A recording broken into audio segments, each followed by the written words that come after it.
여러분 반갑습니다. 온신학TV를 찾아와 주셔서 대단히 감사합니다. 오늘의 주제는 칼바르트는 무너진 성경의 권위를 어떻게 회복시켰는가 하는 것입니다. 칼바르트는 성경에 오류가 있다, 성경에 문제가 있다, 이런 거를 한 번도 강조한 적이 없어요. 성경에 오류가 있다, 문제가 있다, 혼란이 있다고 하는 것은 19세기 또 20세기 초엽까지 성서 비평학을 얘기했던 분들, 자유주의 신학자들, 그분들이 얘기했던 것들입니다. 또 그분들이 엄청나게 많은 것들을 발견해 낸 것입니다. 그 정황 속에서 칼바르트는 성경의 권위를 어떻게 세울 수 있을까?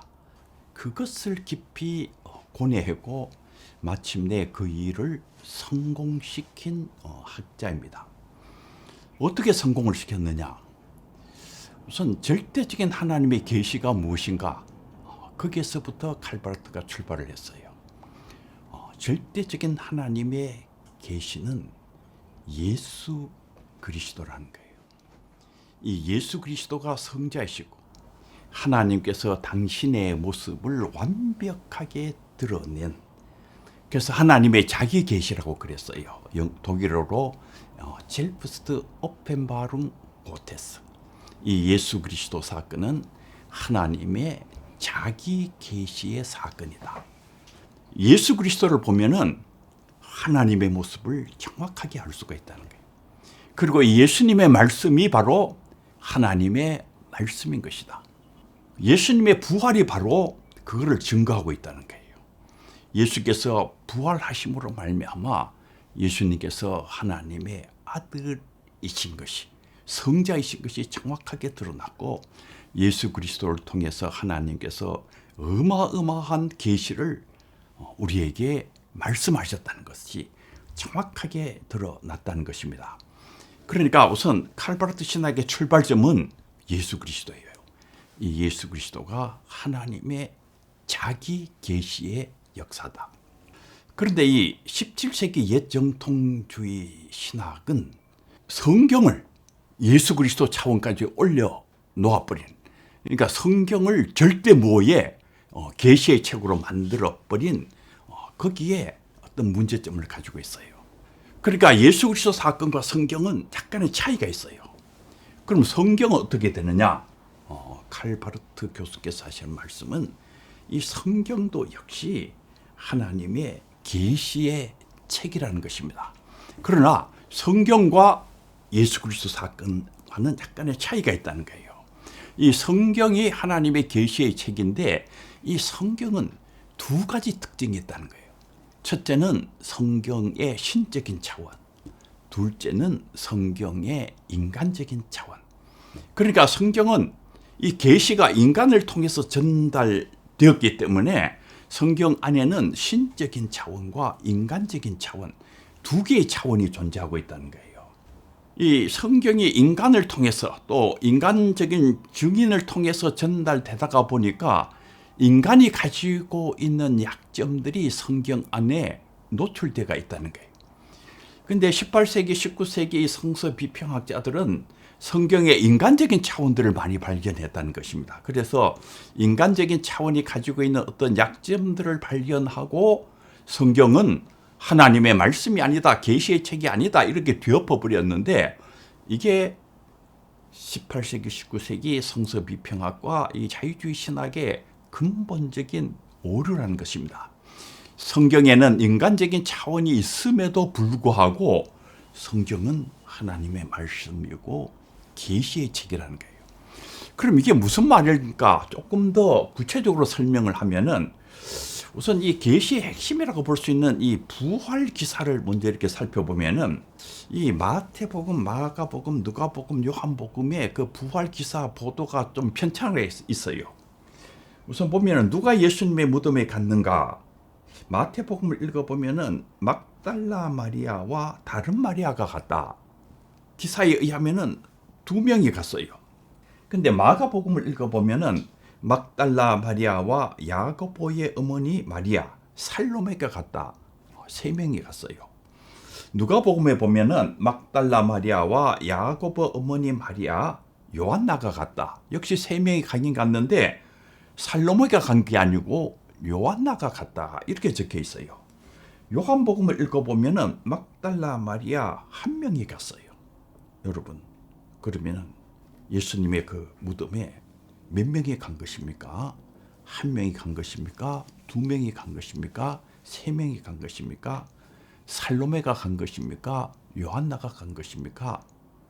우리가 가지고 있는 이 성경 안에 이 부활에 관한 보도가 이렇게 편차가 있어요.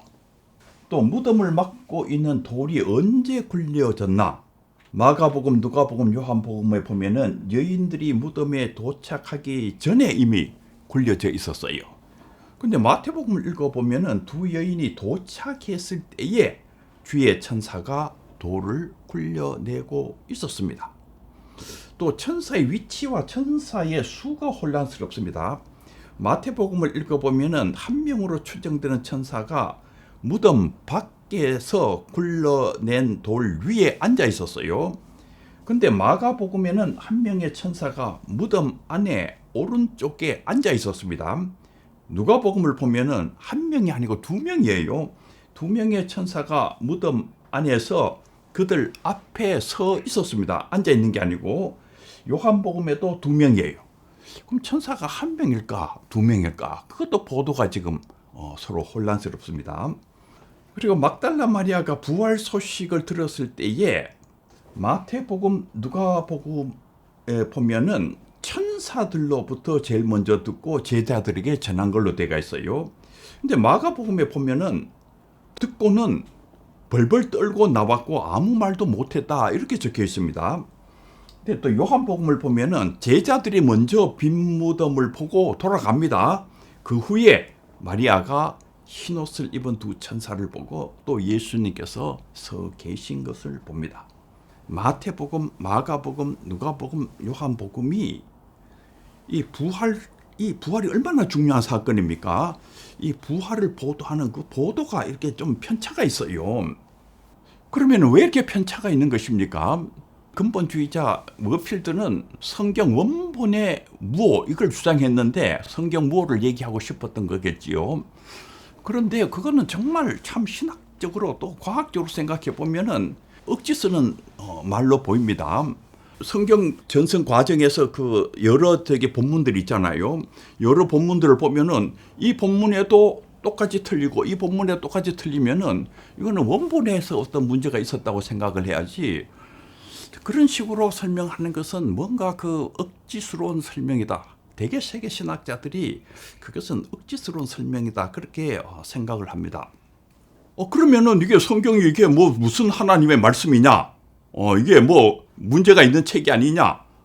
이렇게 자유주의 신학자들이 성경 안에 있는 이 편차들을 보면서 이제 그런 그 비판의 어떤 그 칼을 들이댔는데 칼바르트 교수께서 하신 말씀은 예수 그리스도께서 부활하신 이 사건이 하늘과 땅을 흔드는 어마어마한 계시의 사건이라는 거예요. 예수님께서 부활하신 이 어마어마한 계시의 사건이 이게 연약한 인간을 통해서 전달이 됐다는 거예요. 그것도 세월이 많이 흘러간 것이죠. 30년, 40년 이렇게 흘러가면서 이 흘러가는 과정에서 편차들이 생겨났다는 것입니다. 이거는 그냥 너무나도 쉽게 이해할 수가 있어요. 제가 오늘 이렇게 강의를 해도 한 달쯤 뒤에 제가 어떤 강의를 했느냐 이렇게 물으면은 사람마다 다 다르게 답을 합니다.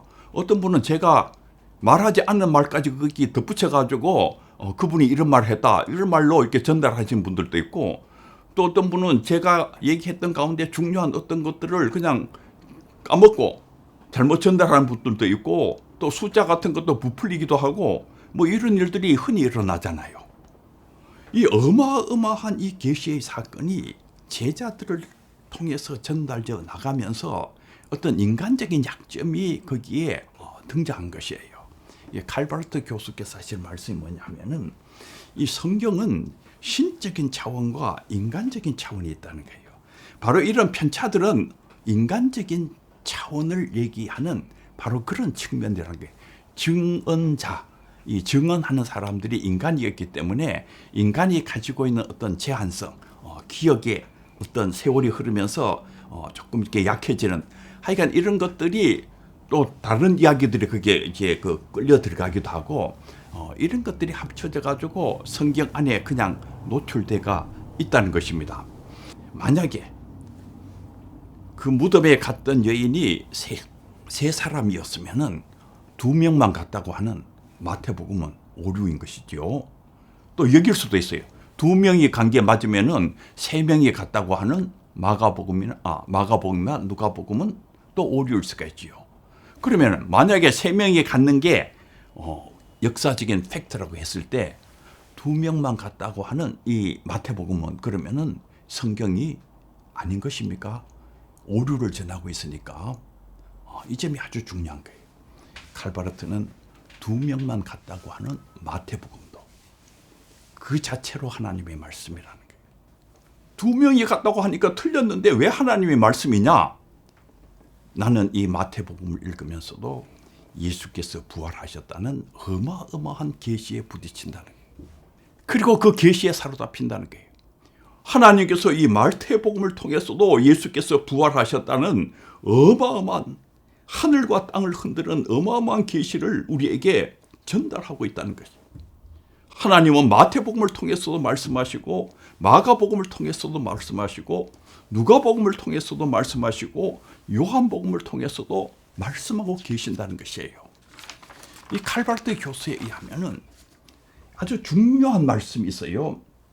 오류 있고 잘못을 범할 수 있는 인간의 말이 지금 그러한 상태로 하나님에 의해 하나님께 봉사하는 존재로 받아들여졌다는 것이 성경 영감론의 핵심이다. 2명만 갔다고 하는 것은 오류가 있지요. 잘못이 있지요. 잘못이 있음에도 불구하고 예수께서 부활하셨다는 이 어마어마한 계시를 우리에게 전달하는 도구로 하나님께서 그걸 받아들였다는 거예요.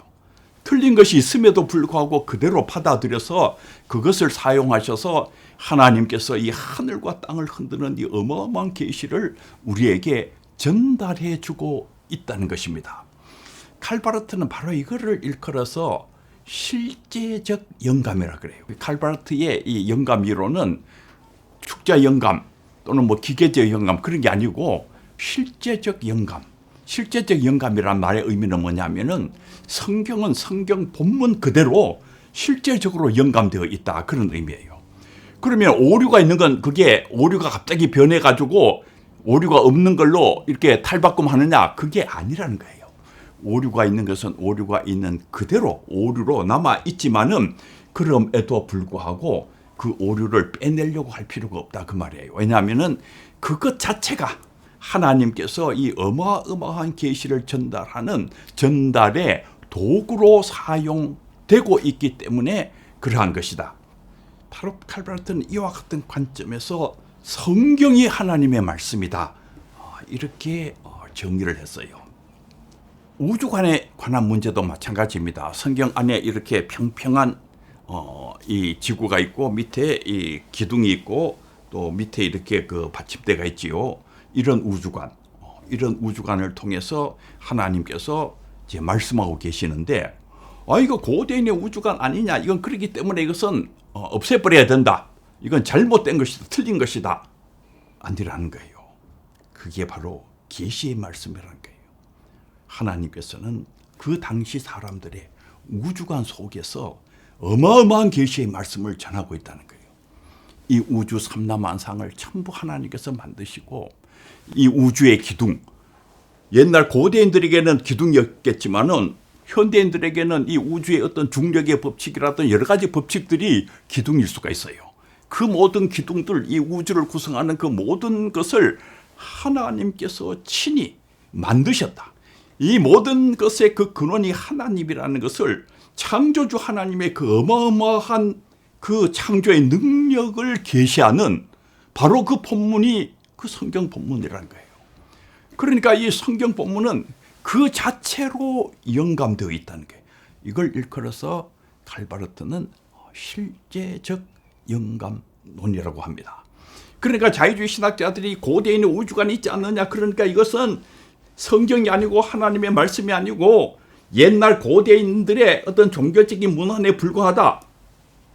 그 당신이 잘못 이해한 것이다, 그 말이에요. 이 성경은 정확하게 계시의 말씀이고 하나님의 말씀이라는 것입니다. 이 칼바르트가 자기의 신학 스승이었던 자유주의자 하르낙과 이제 아주 신학적인 논쟁을 하지요. 그 하르낙과 신학적인 논쟁을 하면서 칼바르트가 하르낙 교수에게 한 아주 중요한 말이 있어요. 선생님의 그 길은 결국에는 막다른 공경에 도달할 것입니다. 이 하르낙 교수가 뭐라 그럽니까? 예수를 설교하기 이전에 예수가 누구인지를 제대로 알아야 된다.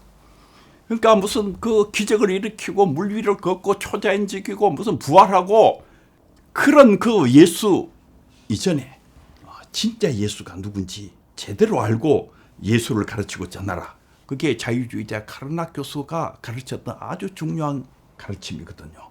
그러면은 그 하르낙 교수께서 가르쳤던 그 길은 결국 어디에 가는 것입니까?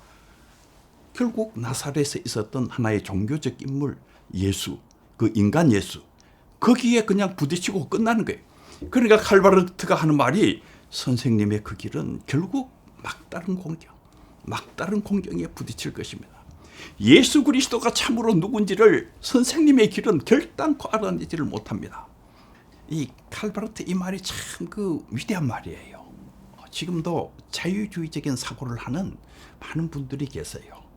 자유주의적인 사고를 하는 분들의 길은 결국 예수님이 누군지를 잘 알지 못하는, 예수님의 사역이 무엇을 의미했는지를 잘 알지 못하는, 하나님께서 우리에게 무엇을 말씀하시는지를 정확하게 알아내지를 못하는 결국 그 막다른 곤경에 부딪히게 될 것이다.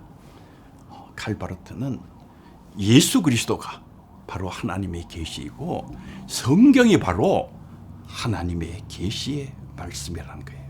그리고 이 성경은 신적인 차원과 인간적인 차원을 가지고 있는 독특한 계시의 책이라는 것입니다. 오늘 강의는 여기까지 하도록 하겠습니다. 대단히 감사합니다.